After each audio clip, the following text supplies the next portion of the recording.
Salut le petit lapin. Bon, j'espère que vous allez bien. Moi, ça va beaucoup mieux, beaucoup mieux, beaucoup mieux, beaucoup mieux.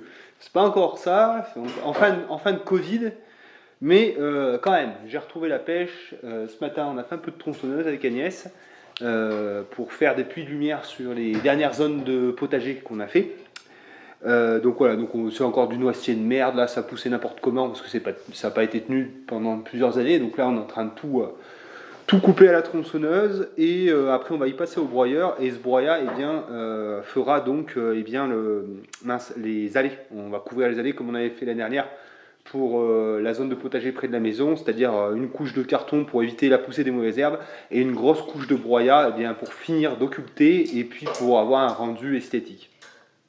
Donc ça tombe toujours très bien, on s'arrange pour avoir les ressources au plus près, c'est-à-dire que là vous voyez on est à 4-5 mètres en fait des zones de culture et on abat les arbres qui sont juste à côté, donc ça a double effet en fait. C'est le principe de l'efficacité au travail, c'est toujours de limiter en fait l'interconnexion des trucs, faut apprendre à bosser quoi, c'est tout.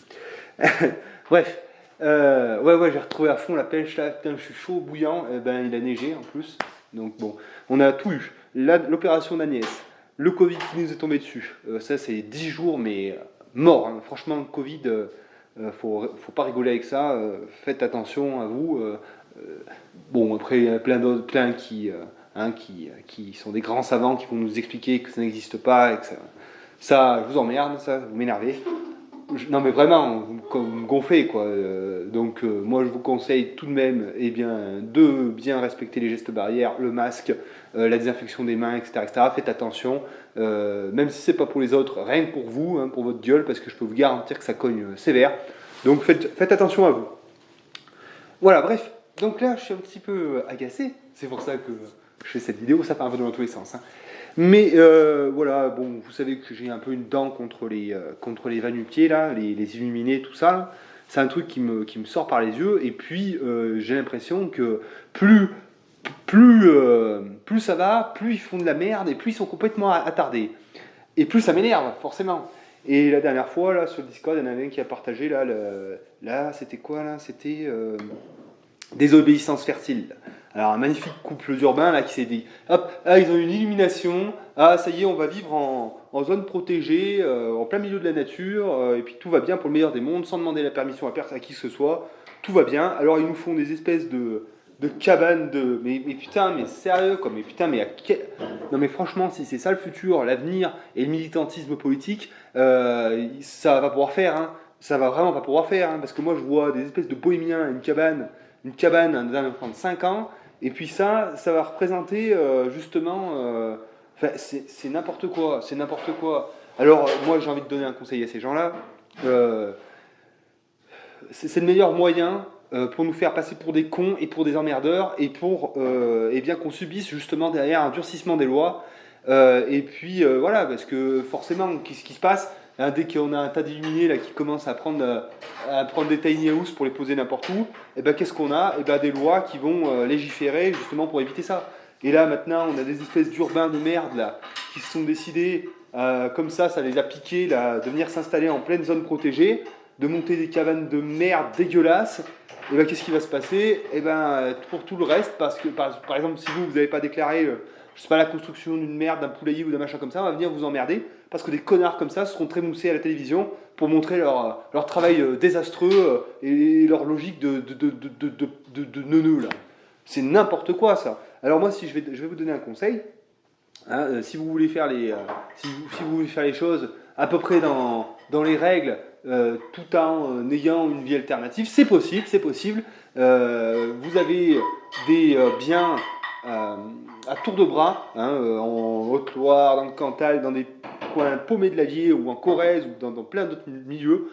Vous avez des maisons qui valent rien du tout, avec un peu de terre autour. Ça c'est peut-être un peu plus intelligent. Parce que déjà, vous êtes sur une surface constructible, donc on ne va pas venir vous emmerder. Vous vous intégrez à un village et vous revalorisez du patrimoine. Hein, c'est autre chose quand même que construire un tas de boue au milieu d'une zone protégée. Non mais sérieux, je suis énervé là. Hein. non mais bon, Je sais pas pour laisser tout ça, hein. Mais non, mais c'est hyper énervant, c'est hyper énervant. Et puis, enfin,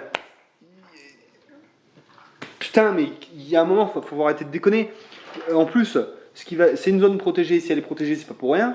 C'est pas justement pour venir habiter dedans. Parce que quand on habite dans un milieu, qu'est-ce qu'on va faire? Fatalement, on va le transformer. Hein, moi, j'arrive ici, j'abat des arbres, je retourne de la terre à la pelleteuse et tout. Pourquoi?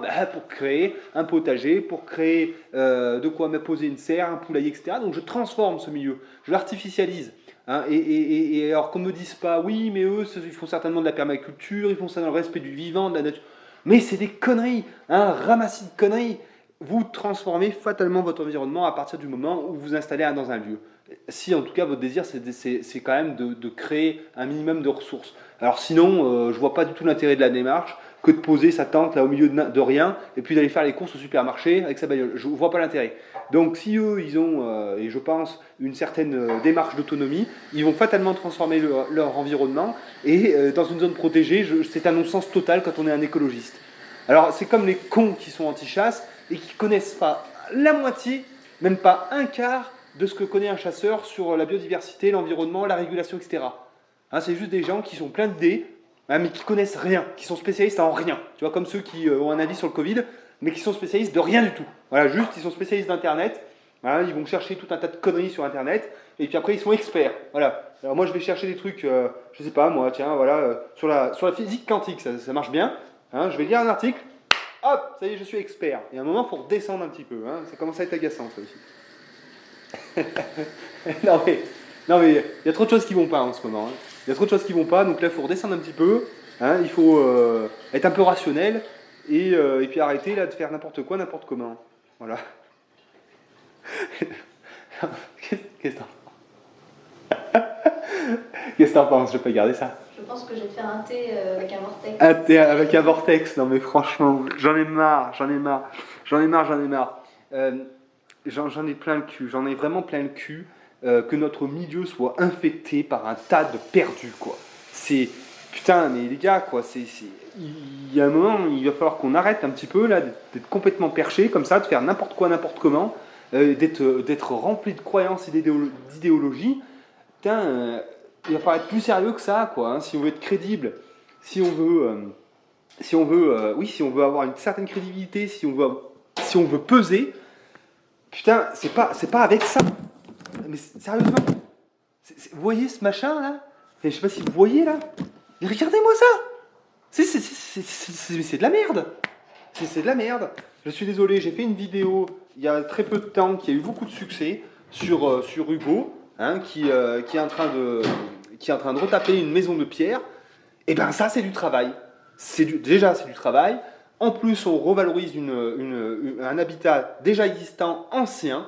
On le remet en état. C'est une valeur ajoutée immense. Ça remet de la vie dans les villages.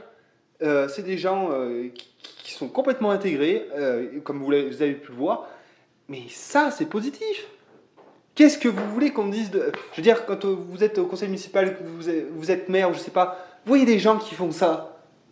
Mais c'est hyper positif. Vous allez aller dans leur sens, vous allez les aider, vous allez vous investir pour eux. Mais si vous avez une chier de clampins là, qui viennent dans le champ de machin et qui viennent poser leur merde, mais putain, mais vous croyez que ça va se finir comment? Ben, comme Notre-Dame-des-Landes, avec un camion de CRS et puis on met tout vieux dehors, les chevelus là. Et c'est vrai. Non mais c'est vrai. Donc là, vraiment, moi ça me sort par les yeux là, ces zinzins là.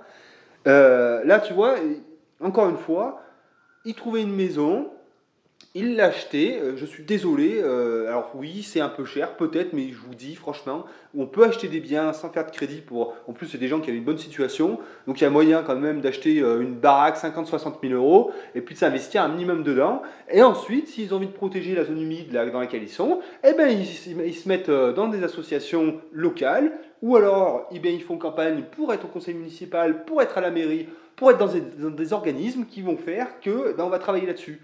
Mais ça, c'est juste un coup, se prendre des coups de matraque, aller dans le panier à salade, et puis terminer. C'est de la merde, tout ça. C'est de la merde en barre. Non mais c'est vrai, moi ça me rend fou. Ça me rend fou. Ça me rend fou. Et puis pareil, quand je vois là, le Descartes, Putain, j'en peux plus de lui, j'en peux plus, qui met ça en avant, qui nous montre un travail désastreux, parce que là c'est pareil, hein. Alors lui il a fait ce que j'ai dit, sauf que là il est en train de nous faire un bordel, mais c'est monstrueux, c'est dégueulasse, c'est de la merde. J'en peux plus, moi j'en peux plus, j'en peux plus. Putain, et à quel moment c'est parti en couille comme ça? Quel moment? C'est pas possible. Enfin bref, voilà.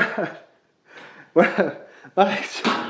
J'en ai marre, moi j'en peux plus.